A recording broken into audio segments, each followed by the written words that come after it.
নমস্কার। বাতাসিয়া লুপ থেকে বেরিয়ে ঠিক ছিলই যে আমরা আমাদের হোটেলে চলে যাব, কিন্তু সময় দেখলাম প্রায় 4টে বেজে গেছে। সুতরাং ঠিক করলাম যে আগে থেকে এখানে কোনো কিছু একটু খেয়ে যাব।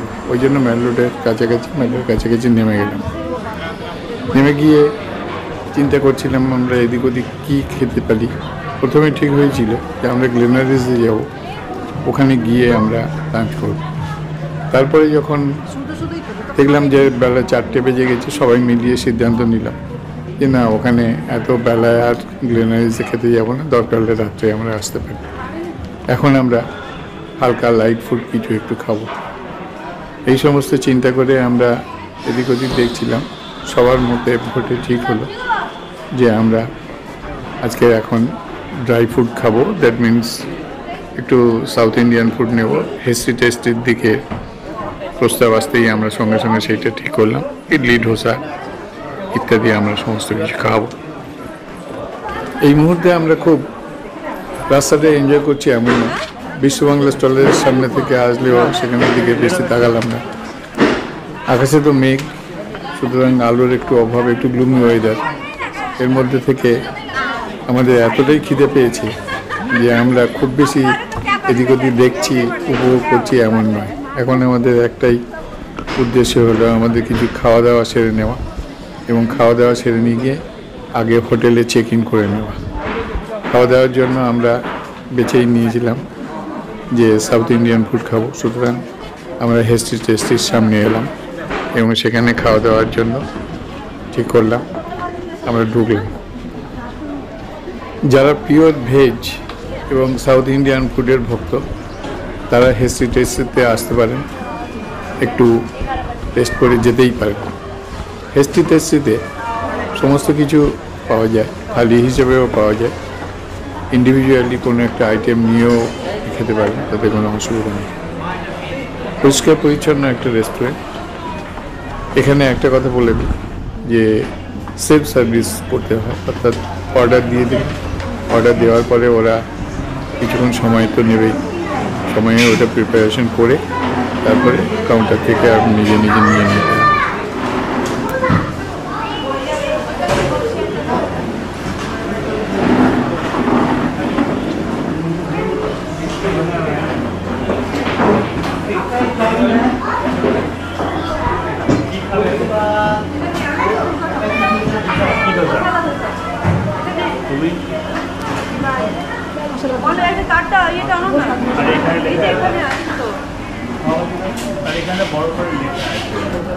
খাবারের অর্ডার দেওয়ার পর্ব শেষ।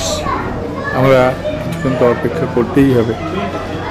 টেবিলে বসে, চেয়ারে বসে সময় কাটাচ্ছিলাম। এটা আমাদের সর্বকনিষ্ঠ মেম্বার বিচ্ছু। যাই হোক, ওকে নিয়ে আমরা সবাই মিলিয়ে কিন্তু বেশ আনন্দেই আছি। হইচই করে সময়গুলো কেটে যাচ্ছে।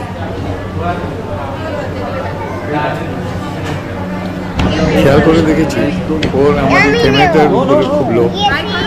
মাঝে একবার ধরেই নিয়ে নিয়েছি, আবার চেষ্টা করছে সবসময়। ওর মা তো বারবারই বোঝানোর চেষ্টা করছে ক্যামেরাটা ধরার জন্য না। যাই হোক, আমি আবার বলি, ওকে নিয়ে কিন্তু আমাদের টোটাল টিম বেশ আনন্দেই আছে।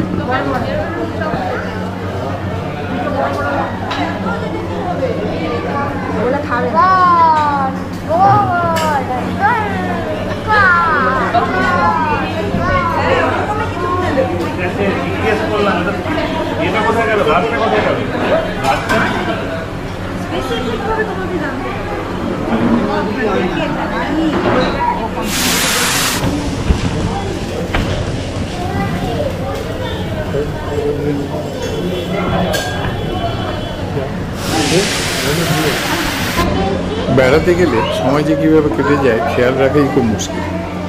আমাদের এর মধ্যে গল্পগুজব করতে করতেই খাবার রেডি হয়ে গেছে। দেখলাম খাবার নিয়ে সার্ভ করে নিয়ে আমরা খাবারটা খেয়ে থাকলাম। আমি আমার মতো ইডলি ধোসা নিয়েছিলাম। আমি ধোসা নিয়েছিলাম, ধোসা বেশি পছন্দ করি। নিজের মতো অর্ডারটা আমরা নিজের মতো দিয়েছিলাম, তাহলে সিস্টেম আমরা নিই।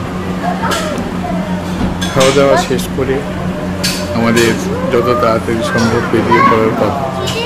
আমরা হোটেলে চেক ইন না করলে সারাদিনের যে ক্লান্তি আছে সেই ক্লান্তিটা কিন্তু দূর হবে না। গিয়ে একটু ফ্রেশ হতে হবে, ফ্রেশ হয়ে নিতে আবার পরবর্তীকালে কাজকর্ম করতে পারবে। বেড়াতে এসে কাজকর্ম মানে এনজয় করা, সবাই মিলিয়ে কত ভালো এনজয় করতে পারি এটাই সব থেকে বড়। তাই আমার খাওয়া দাওয়া শেষ করেই উঠে পড়লাম গন্তব্য হোটেল নির্বাণ। চললাম হোটেল নির্বাণা। তখন টিপ টিপ করে বেশ ভালোই বৃষ্টি হচ্ছে। এখানে শুরুতেই একটা কথা বলি, হোটেল নির্বাণা আমরা অনলাইনে বুক করেছিলাম ম্যাল রোডের উপরেই। হোটেল নির্বাণা থেকে আমাদের সঙ্গে ফোনে কন্ট্যাক্ট করে একজন এসেও ছিল।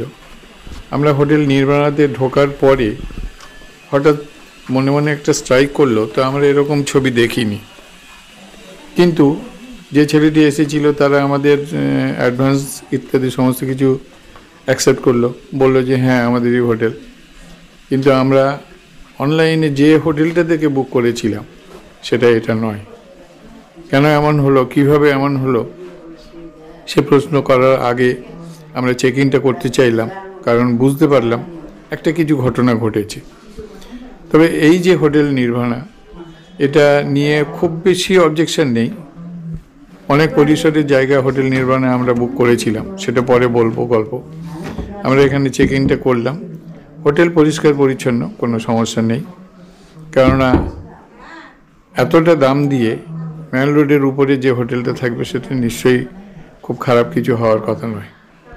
যাই হোক, আমরা হোটেলে দেখলাম, ভালো করে দেখতে খেয়াল করলাম যে না, হোটেল মোটামুটি দারুণ ভালো লোকেশানে বটে, কিন্তু খুব ছোট্ট, রাস্তা থেকে নেমেই ভিতরে ঢুকে যেতে হচ্ছে। পরিষ্কার পরিচ্ছন্ন, টয়লেট বাথরুম সবই ওকে, কোনো রকম কোনো অবজেকশন নেই। আর প্রত্যেকটা ঘরেই এরকম একটা করে জানালা আছে, যে জানালা থেকে বাইরের আকাশ পৃথিবী দেখা যায়। আমরা স্বাভাবিক কারণে এদিক ওদিক একটুখানি ফ্রেশ হয়ে নিয়ে, হাত মুখ ধুয়ে নিয়ে, যে যার মতো স্নান করে নিয়ে বাইরের দিকে তাকালাম জানালা থেকে। ওয়াও, এই দৃশ্য কিন্তু অকল্পনীয় মনে হচ্ছে। মনে হচ্ছে আসমান উপর, ধরতি নিচে। আমরা এমন একটা জায়গায় আছি, নিচের দিকে তাকালে অনেক নিচে দেখা যাচ্ছে ছোট ছোট ঘর বাড়ি ইত্যাদি, আর মাথার উপরে আকাশ। আমরা অনেকক্ষণ বসে বসে এটা এনজয় করলাম, কেননা এমন দৃশ্য আমরা ঘরে থেকে কখনোই দেখতে পাবো না। এই হোটেলের এটা একটা বিশেষ বৈশিষ্ট্য আছে, আমি বলতে পারবো। কিন্তু পরবর্তীকালে আমরা বেরিয়ে গিয়ে অরিজিনাল যে হোটেল নির্বাণে যেখানে আমরা বুক করেছিলাম সেখানে আমরা গেলাম। সেখানে যাওয়ার পরে এই ঘটনাটা বললো এটা তো বলতে পারবো না, আমাদের এখানে কিন্তু বুকিং নেই। অথচ অদ্ভুত ব্যাপার, যে পেমেন্ট অপশান এসেছিল সেই পেমেন্ট অপশানেই আমরা পে করেছিলাম। এখান থেকে লোকও এলো, ফোন নাম্বার থেকে আসলো, সেখান থেকেও আমরা এই লোকটাকে জাল লোক বলতে পারিনি, কারণ ওরা একটা হোটেলে গিয়েছে এবং আমাদের পেমেন্টটাকেও স্বীকার করেছিল। বাট এদের আমরা বুঝলাম যে আমাদের কিছু একটা গন্ডগোল হয়েছে বা গন্ডগোল কেউ করেছে। কিন্তু এই মুহূর্তে আমরা এনজয়টাই করতে চাইলাম, ওইটা নিয়ে আর বেশি কিছু ভাবলাম না। কারণ এটা যেটা হয়ে গেছে, ওখানেও জিজ্ঞাসা করেছিলাম ওদের কোনো ঘর ফাঁকা আছে কি না, কিন্তু ওরা পরিষ্কারভাবে জানিয়ে দিল যে না, ওদের কাছে আজকে অন্তত কোনো ঘর নেই।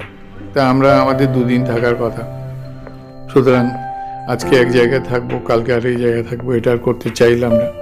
সবাই মিলিয়ে সিদ্ধান্ত নিলাম না, আমরা এইখানেই আজকে কাটাবো।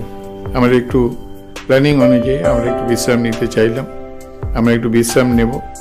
এখন বিশ্রাম নেওয়ার পরে বিকাল সন্ধ্যায় কি হয় দেখবো, হয় মেলার দিকে একটু ঘুরতে যাব, এরকম একটা প্ল্যানিং আছে। যাই হোক, ভিডিওটা এতক্ষণ দেখলেন, যদি ভালো লাগে শেয়ার, কমেন্ট এবং সাবস্ক্রাইব করবেন।